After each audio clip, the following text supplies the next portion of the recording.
কি হলো, দেখে কি লোভ লেগে গেছে? লোভ লাগার মতোই একটি রেসিপি। হ্যালো বন্ধুরা, আসসালামু আলাইকুম। আজকে নিয়ে আসছি চিকেন কাচ্চি। আর কাচ্চিটা অসম্ভব মজার ছিল। আজকে আমি এই পাতিলটা রান্না করব। অনেকেই বলে আমি কি পুরন পুরন পাতিলে রান্না করি। হায় রে, আমার পাতিল ধুতে কি কষ্ট লাগে না, যার কারণে আমি বের করি না। যাই হোক, এই মাংসগুলো আগে থেকে মশলা মেখে রাখা হয়েছিল। এখন এটাকে আমি এই পাতিলটার ভিতরে দিলাম, দিয়ে সুন্দর করে সেট করে নেব। তারপর দিয়ে দেব ভেজে রাখা আলুগুলো। এই যে দেখুন, ভেজে রাখা আলুগুলো সুন্দর করে দিয়ে আলু বোখারা দিয়ে দেব। তারপরে এখানে 80% সেদ্ধ করা অরিজিনাল বাসমতি চাল দিয়ে দিলাম। বাসমতি চালটা দেখুন কতটা সুন্দর দেখাচ্ছে। এটা সুন্দর করে দিয়ে তারপর দিয়ে দেব পেঁয়াজ বেরেস্তা, আলু বোখারা, গুঁড়ো দুধ এবং আমার হোমমেড মশলা। আমি হোমমেড মশলা দিয়েই কাচ্চিটা রান্না করতেছি। এখন দিয়ে দেব কিশমিশ।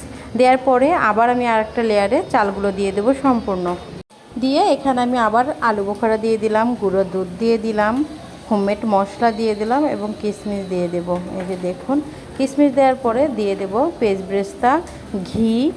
এটা সুন্দর করে দেওয়ার পরে আমি এখানে দিয়ে দেব জর্দার রং, যেটা দুধের সাথে অ্যাড করা ছিল। দিয়ে সুন্দর করে ঢাকনা দিয়ে আমি এটা চুলা বসিয়ে দেবো। এটা কোনো প্রকার হাওয়া বের হবে না। আপনারা যে আটা ময়দা দেন সেটা দেওয়ার কোনো প্রয়োজন নেই। আমার এই ঢাকনাটা এবং পাতিলটা সেট করা তো হয়ে গেল আমার কাচ্চি। 40 মিনিট পরে ফিরে আসলাম। দেখুন, খুবই সুন্দর একটা ঘ্রাণ বের হয়েছে। আমার এই ঘ্রাণেই পেট ভরে গেছে। সত্যি আমি খেতে পারিনি খাওয়ার সময়।